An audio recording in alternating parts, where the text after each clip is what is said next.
Okay, so next we're going to learn about the chain rule. I really like the chain rule. I find this to be a very important and useful technique for taking derivatives. So we're going to dive into the rule itself, how it works, how it functions, and then look at some examples where it will come up. So here is the textbook definition of the chain rule. It is a rule for finding the derivative of functions that are composite functions.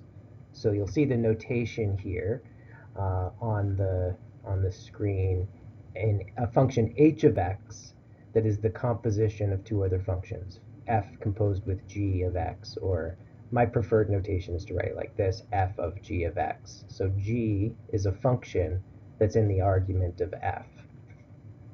So you essentially have a function of a function. Now, what's the derivative of this composite function? Well, the derivative of this composite function is the derivative of the first function times the derivative of the second. But when we say derivative, we need to be careful about what it's the derivative with respect to. So we have a function f that is a function of x, and a function g, which could also be a function of x. But in the composite function, we're putting g into the argument of f. So really, when we say here the derivative of f, we mean df dg, the derivative of f with respect to whatever its argument is. And then here we have the derivative of g with respect to x. So to find the derivative of the composite, dh dx, that's what this would be, we do df dg and then dg dx. Now, an alternative way that your book writes is just changing the function and variable names. If y is a function of u and u is a function of x, then dy dx will be dy du times du dx, which you can sort of think of in this works, although it's not exactly, just the multiplication rule. So, you have du dy times du dx. Well, the du's cancel, so you just get du dx. Now, legally, that's not a proper operation. You can't just multiply derivatives like that and cancel out the derivatives. The derivative is an operation. But it does work in this case for composite functions. So for the chain rule, if you want the derivative of a composite function, you take the derivative of the outside function and then multiply by the derivative of the inside function. Now, all of this might seem very opaque at this point. Hopefully the examples will help clarify a little bit. So here is one example where we have a composite function. Composite functions are extremely common. So when I say that I really like the chain rule, it's very useful. That is because it's such a common thing to encounter functions that are composite functions, like this one. So we have a function on the inside, inside the parentheses, that is raised to the third power. So then we have an outside function. So a way to think about this is that the inside function is the g of x, and then the f of x is taking whatever its argument is and cubing it. So the outer function is f, which is the cubic, and then the inner function is g, which is this quadratic. Okay. So applying the chain rule, what do? We take, if we want to know what the derivative of this function is, well, we can take the derivative of the outer function, and that's just a power. So bring down the 3, subtract 1, it becomes a 2, so we have 3g squared. That's the derivative of this with respect to g. Then multiply by whatever the derivative is of g, so the derivative of x squared minus x. So that would be, again, bring down the 2, this becomes a 1, so it's 2x, and then minus derivative of x is 1, and so we have 2x minus 1. So now, we have our answer. The derivative of this original function is 3 times this product, x squared minus x squared, times 2x minus 1. Just as a side note here, I would leave it in this form.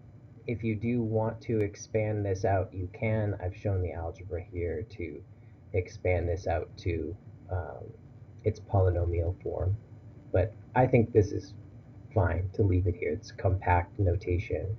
As is, you don't actually gain anything by expanding the products, at least not without having some context where that would be useful. Okay, so here are just a sampling of different functions and how to think about them as composites. So this is the function we just looked at, x squared minus x raised to the power of 3. Here's another one, sine of 2x plus 5. Now we have inside the sine another function. So this is a function of a function. So we have the chain rule would apply here. Here we have the square root of another function. So by knowing the chain rule, if you know the derivatives or how to take the derivatives of basic functions like powers and trig functions and any specific basic type of function, polynomials, then you can take the derivative of any combination of those things. So if I know how to take the derivative of a linear function like this and a trigonometric function like this, the chain rule allows me to take the derivative of their combination. Okay. Now what if you have more functions that are nested within each other? You could have a function of another function. Well, that's what's described here, right? Which is cosine of the square root of x cubed plus 1. So we have the very inner function, then we sort of have the middle function, which is the square root, and then we have an outer function, which is the cosine. So the chain rule extends to these nested cases. If you want to know what is the derivative of f with respect to x, which is now buried within these three functions, you start with the outermost function and take its derivative. So this would be derivative of cosine. Okay, so you do df dg, that's its outermost function. Then you do dg dh, the middle function. And then you do dh dx, finally, the innermost function. And this continues through. Now again, if you're thinking about this in terms of like basic multiplication and division, you have df dg, then dg dh, so the dg's kind of cancel, and then dg dh times dh dx, the dh's cancel, so you're just left with df dx. So the chain rule will work like this no matter how many functions are nested within. If you can take the derivative of the basic function at each level, then you can take the derivative of something very, very complicated. Okay. So I wanted to show an example of where this may come up. Where might you encounter a chain rule problem in real life? Well, the answer is all of the time. These happen all of the time because we're frequently dealing with situations with multiple variables. One thing depends on another thing, which depends on yet another thing. And so this application, global temperature, is a pretty common example of this. We have the global temperature, which we're obviously very interested in, climate change, global warming. So we'd like to understand what temperature is related to. We now know, we've known for a long time, that the temperature is related to the carbon dioxide levels in the atmosphere. So the concentration of carbon dioxide controls temperature or has a controlling factor on temperature. So temperature is a function, T is a function of C, the concentration of CO2.